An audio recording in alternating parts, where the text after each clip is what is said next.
This is it.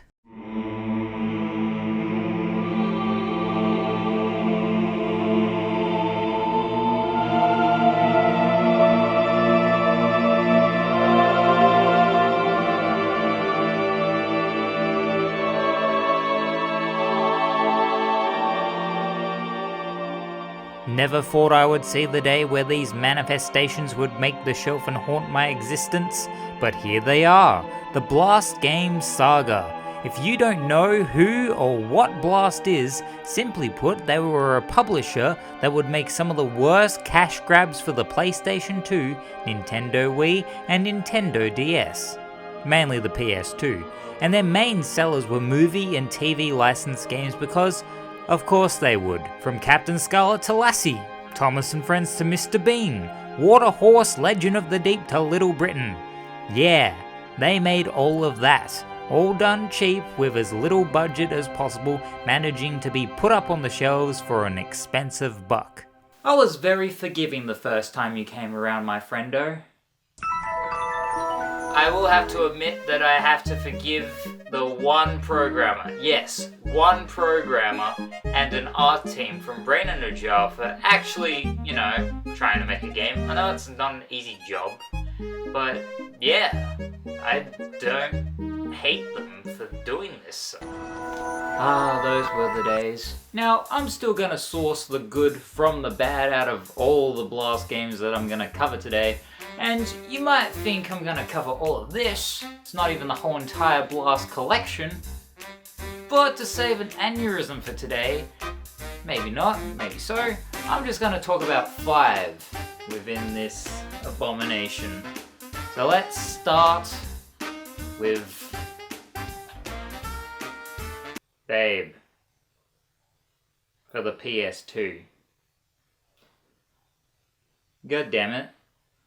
Now this is going to be a McDonald's Egg and Bacon Whopper Jr. of a game, just from the very cheap Windows 95-esque Austin Powers Pinball PS1 menu screen. As a matter of fact, that's too much of a compliment, since some Windows games had some coolio-toolio menus. This is a low-resolution JPEG. Here are some flowers floating down to give it a toddler-friendly approach, and here's the credits to implement I've beaten the game.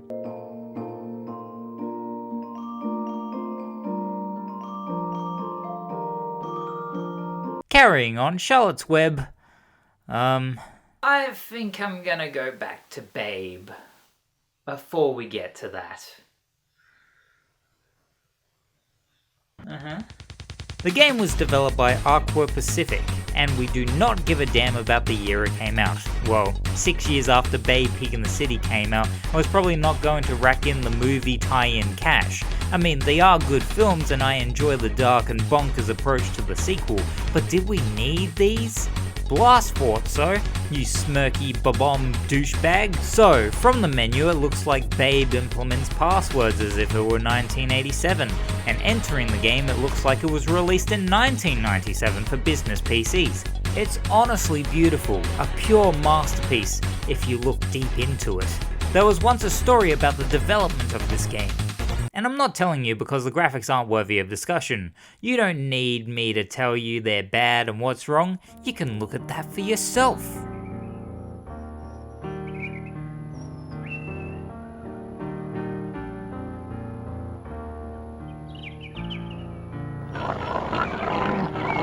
So Babe is showcased from an isometric viewpoint, and the goal for every single level is to escort lost sheep to the end of the level. Easy peasy, right? Well, there's obstacles in the way, and the only way of motion is single block movement across the farm. There's a bunch of holes that need to be covered up with haystacks that you push, you'll be collecting keys to unlock doors, and trying not to trap your sheep into a corner, otherwise it's an instant game over. You do get checkpoints, so all progress isn't lost, but the spacing between them all is very inconsistent, resulting in lots of progress being destroyed from one wrong movement. You can fall into a pit, you can move a haystack into a corner and not be able to continue, and yeah, it sucks. So taking time to get to the end of the level is sort of required. And this is time I do not want to waste. But if you get stuck, you can always go to your animal friends and get some hints in wonderful Comic Sans. And the hints are very pointless. some of the worst assistance I've ever been given in my life. In terms of controls, Babe is a Bishono to move, which is amazing how they accomplish that since you only need to use the directional buttons. Nearly every button is useless aside from the X button for when you need to choose an option. Since you are in an isometric position, you can get confused on what is right, down, up and left. And there's massive delay to Babe as well, which makes it even worse. It takes a long while getting used to. The utmost annoying thing is how this game decides to go from 0 to 100. Level 1 is pretty simple and basic. You understand what you gotta do, then all of a sudden, level 2 occurs, and it's the reign of elongated level design for the sake of padding. It's so massive, to the point where I question finishing it. Like, geez Louise, there's enough levels in this game for me to turn it off immediately. This is the whole game. I just can't. And I don't know about you, but this generic public domain piano track that's been repeating for ages is getting louder and louder. To the point where I need clinical rehab so I can get a little mezzo piano, if you get what I mean. Oh, I could just pause it. Ah, that's so much better. But you know what's not? Charlotte's Web for the PS2. From one pig to the next, we now have Blast Games. Charlotte's Web made by Blast. Once a beloved book about a pig named Wilbur sent to a farm whom befriends a spider named Charlotte that can write words out of her web fluid. Okay. Then it was turned into a decent animated feature that almost every granny owned on VHS, and finally, a mediocre 2006 live-action film starring a young Dakota Fanning, which is what the game is thoroughly based upon. Because what's recent and trending at the box office needs a video game. So Atomic Planets are the reasons as to why this game exists, and I already smell familiarity. But on the other hand, it was developed by Atomic Planet, who made such games as Miami Vice, Jenga World Tour, Taito Legends 2, to Charlotte's Web, Bob the Builder, and Top Gun. Public domain music, check. Titles slathered all over, check, check, check. But who cares, am I right? Let's experience what this game has to offer. And we're riding in a pram, horribly balancing, and I failed. Woohoo. With this pram minigame, you've not only got to balance this bloody thing by tapping the right hand buttons, but also have to move it with the D-pad. It's so hard to balance at first since the instructions aren't immediately direct on how to balance. After a few goes, it's very straightforward. Doesn't mean it doesn't suck. I can feel the nausea sink in thanks to this rolling barrel of a hill, trying to reach for the low JPEG screenshot in the background. After completing that gruesome section, we get into the main meat of the game, and holy fuckaroni and cheese, what even is this? The controls. They're so clunky. The camera, it's so unique. It's like moving a crane that lost all of its motion. This is terrible. Moving forward is okay, but moving left to right is like tank controls, except they said psych and stopped you entirely in motion. Wilbur's movements and animations are so derpy, it's like slow-mo in a fast world. Also, don't you just love poetic, generic text? Pure laziness at its finest, or worst. I know this is for kids, but so is Pajama Sam and Grim Fandango. Anywho, what so cares, we gotta find a hole in the fence, and after finding it, you gotta run away from the farmer and the doggies around the area. Hold on a tick. An open space? I can explore all of it? No linearity, no invisible walls or singular pathway, nor isometric? I'm actually stunned, Blast Games. Good job. Good job of making an openly barren, low-textured environment that rivals Captain Scarlet. Good job. Sincerely, James. Oh dear. I didn't know they let robots become farmers. Except in Spyro 2. What a reference. And yo, what's with the big apples? This is a New York City. Then again, can I really complain about engorged food items in video games, especially in something like Streets of Rage? Look at the size of that red delicious. Beautiful. Did the developers actually write this? This is primary school levels of character talking. Even kids' books have sentence structure more genuine than this. Couldn't you have at least taken lines out of the book? Well then again, I guess that requires effort, doesn't it? Now, time to collect some beautiful dandelions for the sheep at the farm. A very simple task indeed, but it's excruciating due to the dogs catching up to you every 30 seconds. Once you get caught, you lose the item and have to painstakingly collect the dandelion again, and therefore attempt to return it. Same goes with a stupid orange peel for a rat named Templeton. This open farm idea is now frustrating. How about them graphics though, hey? They're so...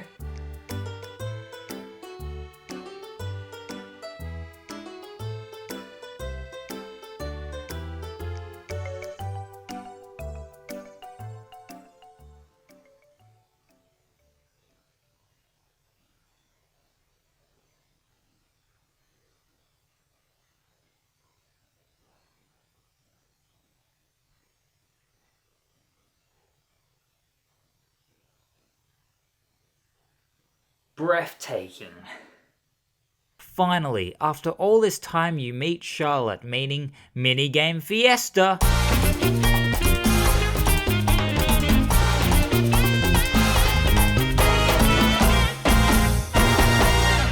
You catch glowing food while swinging on the webs, dodging birds, and it controls as well as it looks. I can't even fathom how to explain it, but you can feel it, right? Doesn't it feel wrong? And then immediately after that minigame, you dive into another one as Templeton the rat, and he has to run away from a rotten egg in a tunnel. All you gotta do is tap the specific button prompts to Kingdom Come and you're out of there. Then, more pick up and collect missions. Sausage for a rat, hay for cows. Yep. Oh, I'm starting to really feel that headache now. Oh my God. But hey, how about we drown out that poisonous taste out of our mouth with more poison? Beverly Hills Cop time. Hello again, Atomic Planet. You know it's going to keep on getting better when you have two logos on the same screen for Beverly Hills Cop. And why the heck does this logo have cop placed horribly? Because it's a blast game. That answered my point perfectly, hell yeah. So apparently there's only 6 levels and I could complain that that's a short amount, but that's quite honestly a godsend to my brain. Hopefully we can get to the strip club and see some 576i neon lights. What are we waiting for? Let's dig into Eddie Murphy's paycheck. What the hell is that? Is that supposed to be Axel Foley? Guys, I think you didn't get Eddie Murphy right. Let me just compare. Yeah, nope, he isn't correct at all. You stuffed up my favorite dude ever. So let's start with mission 1 where Axel has to enter this garage without being caught. That's going to be easy.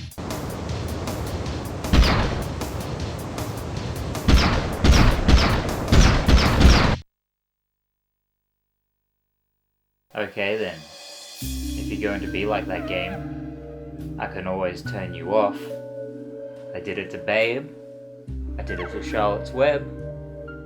Don't think I won't do it to you as well, you fucking inanimate object. Do I make myself clear? Good. And my favourite thing about getting caught is having to see this mission failed screen and see this unskippable cutscene numerous times. As you can see, unless you closed your eyes due to heavy headache overload, this is a first-person shooter, and Axel moves utterly slow, maintaining the same speed for both crouching and standing. And turning around. Oh my word, I could turn around in Resident Evil faster than this. It's so sluggish and the sensitivity options are not available. How fortunate are we? After multiple times being seen, we sneak into the garage and put on different overalls to keep Axel's identity invisible. Axel, put your gun away. Every NPC is going to notice you, nitwit. I can't even put it away. Oh, everyone is oblivious to my firearm. How lovely. Couldn't you beloved developers be bothered to cover away the arm or what that Was that too much of a task? Was that too much of a... Oh, whatever. This game is slower than an art house film. Hurry up, Mission 1, Nicholas Winding Refn's filmography is faster than you. At least it's aiming for some horror at the very least.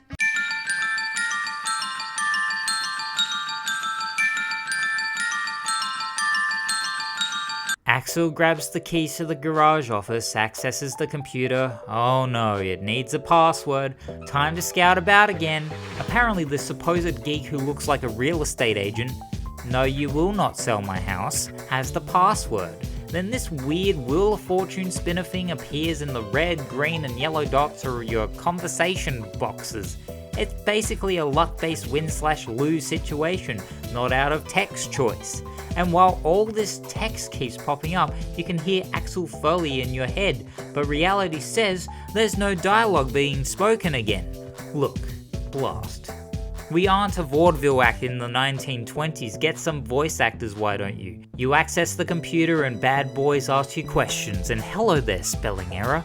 Nice to call you. A shootout happens and itchy nachos on my turkey leg, this gunplay is bad.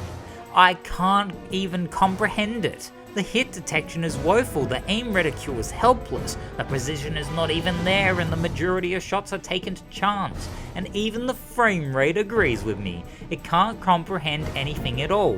Why do I do this to myself? Why do you do this to us, you booming, greedy, cash grab douchebag publishers? You drive out the shed in a disgusting bright red car that does not mesh well with the rest of the in-game world, and Axel takes a phone call that's so good, even Jackie Chan is jealous of your skills.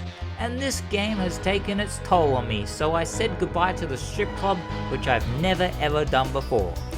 To sum up Beverly Hills Cop for the PlayStation 2, the mission failed screen says it all. Now, time to go into something that will make me hate life even more, because I'm going to be tackling on something that is a childhood classic of mine. Something that I treasure, only to be dribbled into shite. Postman Pat for the PlayStation 2. Why? Leave Postman Pat alone, he didn't do anything wrong. Okay, that was an accident, but please, not the wholesome delivery man. From the developers who made Shrek Treasure Hunt, yes, that's right.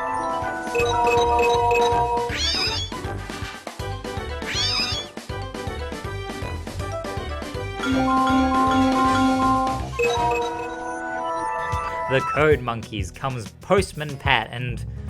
what? You actually got the instrumental theme tune?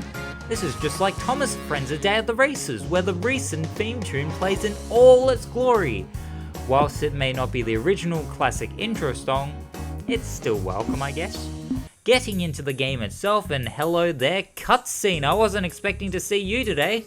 And it's lasted as long as this sentence too. Great. I bet they all last that long.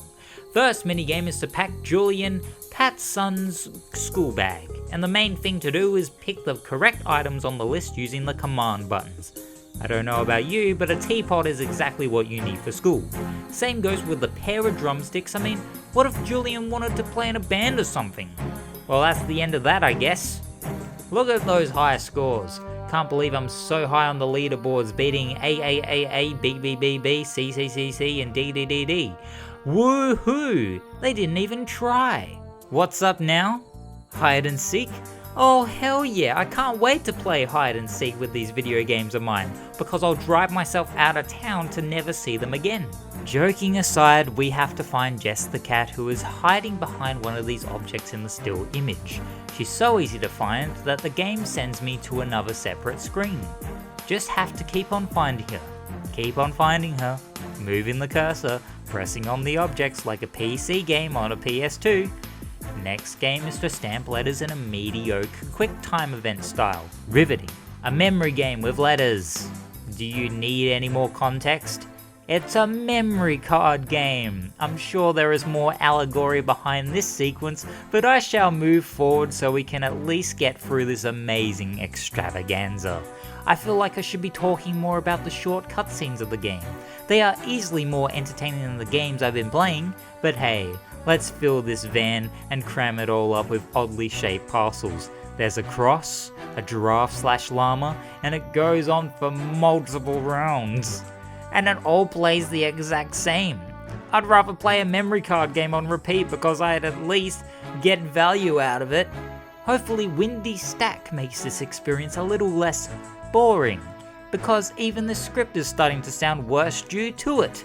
Letters are blowing in the wind and we have to use this dodgy cursor to pick them all up. The green letters provide more points than the normal letters. It's good. So good. I'm so happy to be playing this. What the heck, are we seriously going to drive Pat's van? That's probably going to be the most uncontrollable thing since Captain Scarlet and Flintstones Bedrock Racing and bowling. Or it's going to be as simplistic as Thomas Day at the Races and it's simple as fuck. Give me a break. 3 pathways, dodging multiple obstacles to reach Ted the Farmer.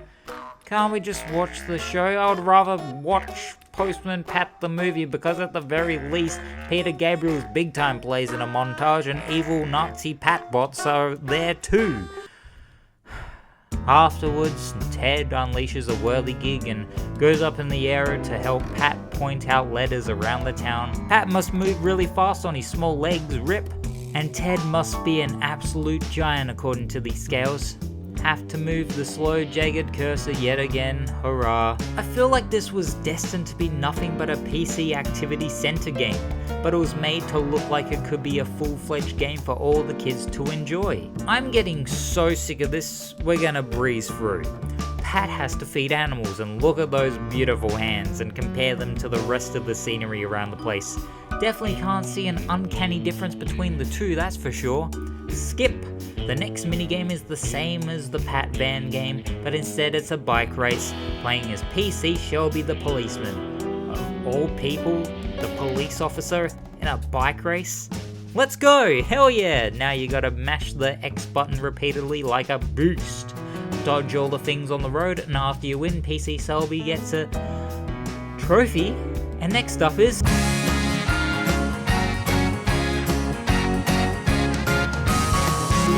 Are you kidding me?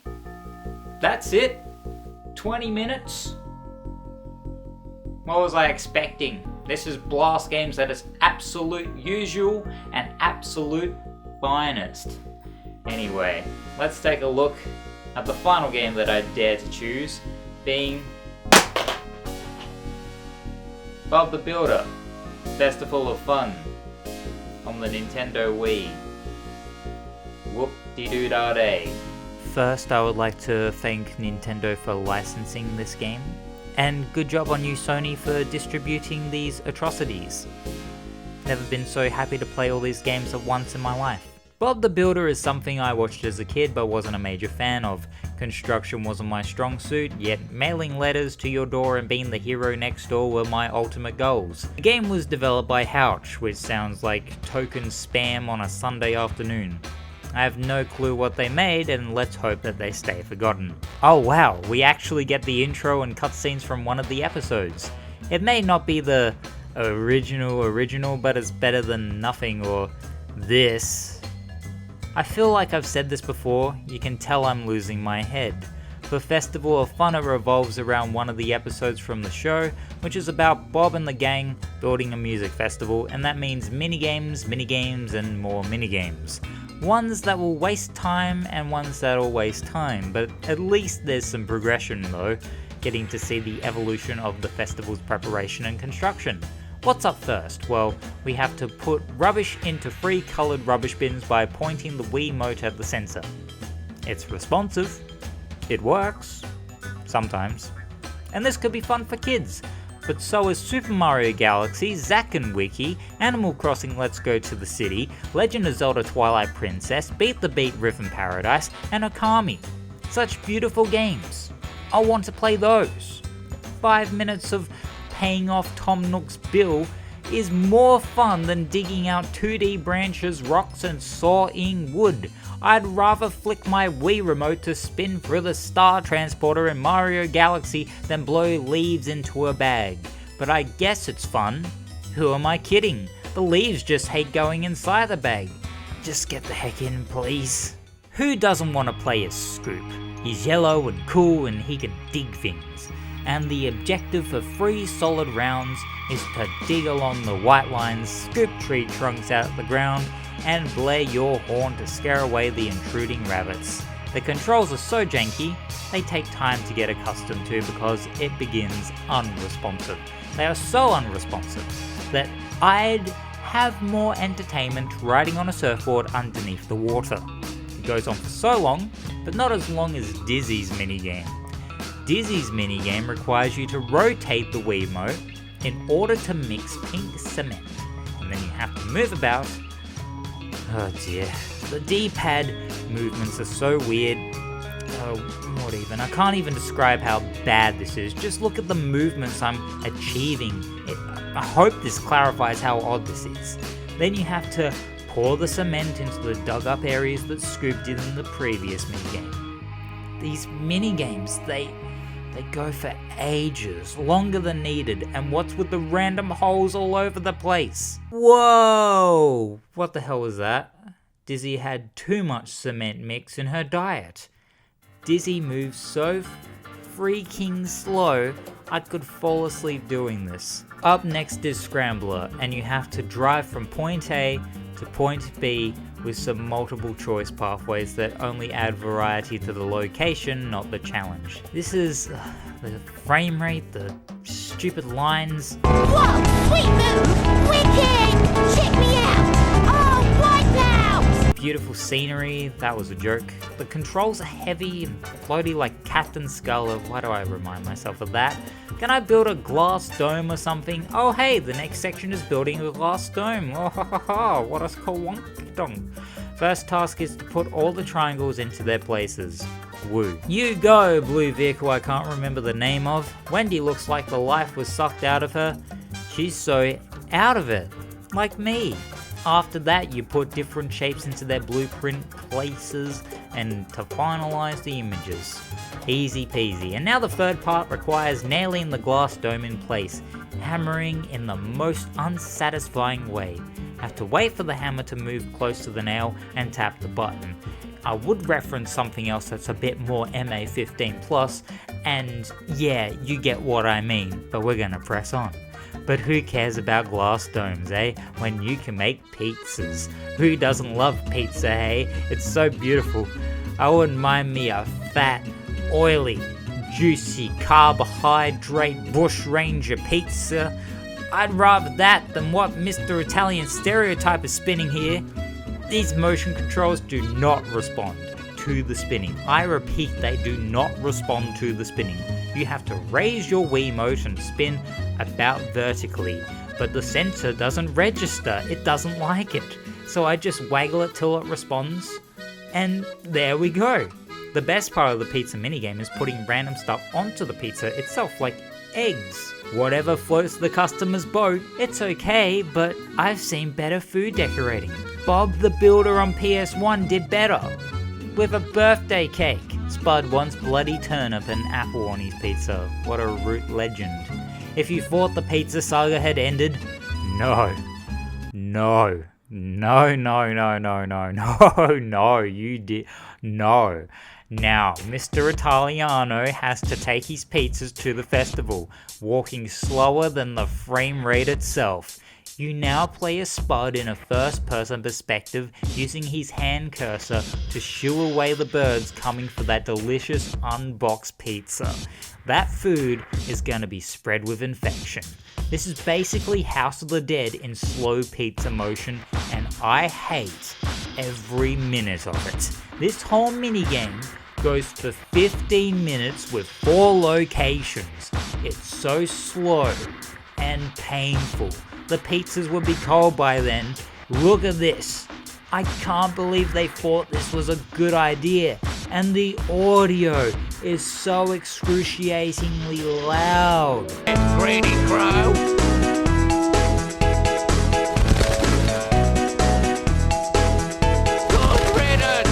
I'm so annoying. I sound annoying talking about this. After that drag, the final minigame arrives. Holy fucking shit, I've never been so happy to finish a game in my life. And Bob the Builder has to sing his own theme tune as you strum the Wiimote whilst pressing the specific D-pad and 1-2 buttons that appear on the screen. It's super bad with massive delays thanks to the unbelievable slowdown, and as soon as you finish the minigame, there's a celebration, and then it's back to the menu screen, and there's 4-player co-op minigames on the side from the main campaign, but I have no friends so I can't play it. Hallelujah, we're done. Get me out of here. You know what my verdict is going to be? They all stink of Publisher Voodoo 101. They are nothing but cash grabs for all your kids to be suckered into. All the kids. Even I would have been suckered into buying Postman Pat for the PlayStation 2 if I was 4 years old at that time. But I wasn't. I knew right from wrong. And it just really sucks to think that all these people that made these games, these developers, they probably either did their best or they rushed it because the publisher decided, hey, we're a corporate business, whack this out in like 5 minutes and we'll give this out to the whole entire world. All the European countries and blah, blah, blah. And it's just a shame. Hey, Mum, I really loved the Flintstones as a kid. Could you buy it for me? And all the grannies, the mums, the uncles, and the whatnot go, oh, that looks like an interesting game. Let me give that to my son or my daughter. They pay $89.95 for it. They like Jumanji, Robin Williams, Kirsten Dunst, classic film. But then they get suckered into it and it's absolutely trash. The frame rate sucks and all that sort of stuff. I love Eddie Murphy and Dr. Dolittle. Not the original one with Rex Harrison, but this one looks good. You gotta waddle around and like do stupid Comic Sans task and all that sort of stuff. Lassie, An American Tale. Bob the Builder on the PlayStation 2. Casper's Scare School. Wacky Races. Captain, Thomas and Friends, Babe, Charlotte's Web, Beverly Hills Cop, Postman Pat, and that's not even the whole entire fucking collection. They're just wastes of space, wastes of resource. Those frickin' PlayStation discs could have been applied to one of the more obscure games on the planet. A greater game, but no, have to put it to all the shovelware and all the garbage that it's just associated with. And I never want to touch another Blast game again. I want to burn all these. I want to bury them in the ground, but I'm not going to do that. I'm just going to give a good clarification on saying that you don't give any of these games to your kids, to anyone, and if you see it in the bargain bin, don't pick it up, even if you're a collector. If you collect every PS2 game, Wii game, DS game, whatever game, don't fucking pick it up. Because it's not worth your money, and it's not worth your time. I've talked about so many different obscure games in the past. Some that are really worth the time and money, like Puppeteer, even Britney's Dance Beat. I would pay fucking $90 rather than pay $90 for all that entire collection. It's bullshit. And Blast games should be ashamed of themselves. Because all they were, in that period of time, on the PS2 era and the Wii era, they were just money hungry. And they took all these brands like Mr. Bean and Little Britain, all those games, and all those TV shows, and all those movies. And they just decided to get a little more out of it. And it was easy as pie. People bought it. Of course they did. Because I would love to have played fucking whatever you might call it, Thunderbirds. That's right. I love Thunderbirds. And I would have bought it day one. But I wasn't suckered into it. So you don't get suckered into it, friend. Anyway, that was a rant and a half, wasn't it? So, thank you for watching. It's been a very good time. But I'm going to take a little break. I really feel like I need a break from everything. Too much personal shit. And, as always, my name is James. Those games were trash. And I'll bid you adieu. Bye-bye.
Hey James, Yeah?